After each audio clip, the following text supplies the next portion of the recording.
am Marcella Gilbert. My mother is Madonna Thunderhawk. My father is Jim Gilbert. Both come from the Cheyenne River Sioux Tribe reservation. So some of the things that I am actively involved in and they're based in our basic needs of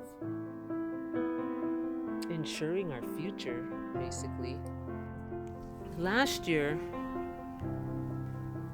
we talked, when I say we, I mean the grandmothers group, Washagya Naji grandmothers group, talked about, getting control of the old Swiftbird Clinic. Last June, there was tribal council action that turned the building over to the grandmothers group. A year later, my son is living with us and he's like, what's going on with the clinic? I thought we were gonna turn it into something. And so I let him know and he's like, I'm just gonna go over there and check it out. So because he's an excellent carpenter, we're able to get in there and we're just gonna start doing what we intended to do, which is create a youth resource center. Because there's too many young people who are homeless. They don't have places to sleep. I mean, what do they call them? They call them couch kids, where they just sleep where they can at relatives' homes or friends' homes, wherever they can stay. And so if we could provide a resource center for them where they can go to get food, if they need to stay, they need clothes, they need help with their schoolwork, they want some kind of job training, whatever. We don't, teach them about who they are, even, have some, even if they just want to go swimming at the river. But somewhere where young people can go where they're safe and getting some kind of attention.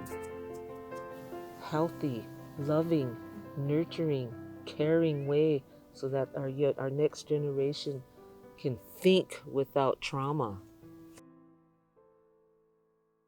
The state of South Dakota is still has that Wild West extermination attitude and mentality when it comes to Indian people in this state.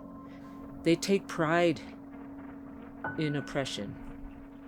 And that's why the white supremacist groups are welcome to exist. A couple months ago, what's her name, Linda, put on Facebook that a friend of her contacted her very upset because she was driving through Sturgis and it was at night and she got stopped by a truck load of white guys and they asked her where they could find brown people. The grandmothers are like, okay, what are we gonna do about the white supremacists? They're actively hunting us now. What are we gonna do?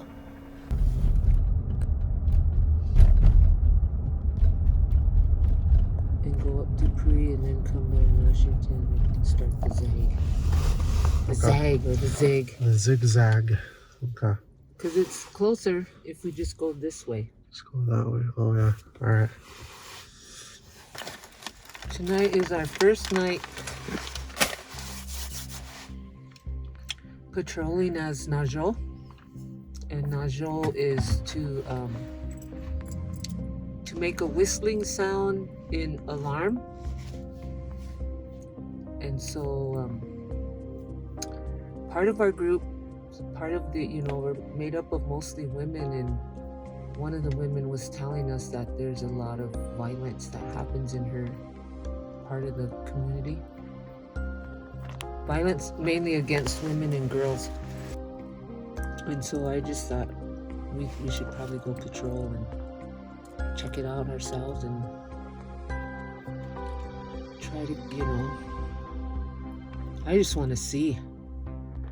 And we're working with the police, so they're aware that we're going to be doing this, and I informed them that we'll be making calls, identify ourselves as Najo, so that we can start tracking how many calls related to violence happen. Foot Patrol said that the police have picked up her boyfriend. What's that? The Foot Patrol said that the police have picked up her boyfriend and took him to jail. Okay. So that's probably why she's upset.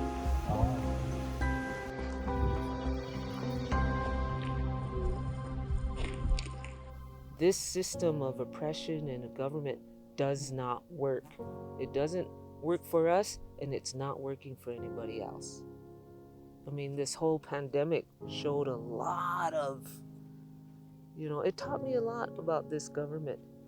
I mean, I already knew how, I knew a lot about it, but this, because it affected their pockets, their money, where their hearts and lives and God's lie, it was interesting to watch.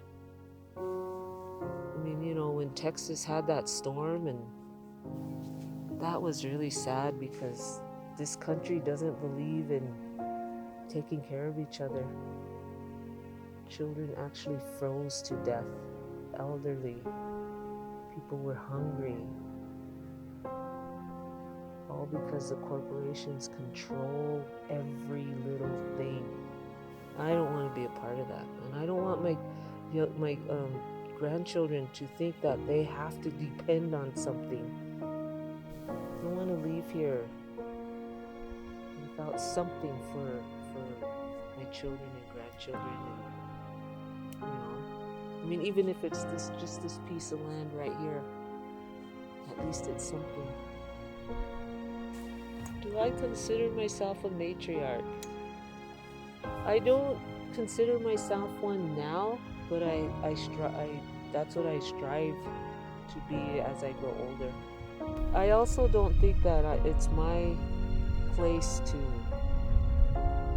say that I've reached that either. My children, grandchildren, my community will determine that.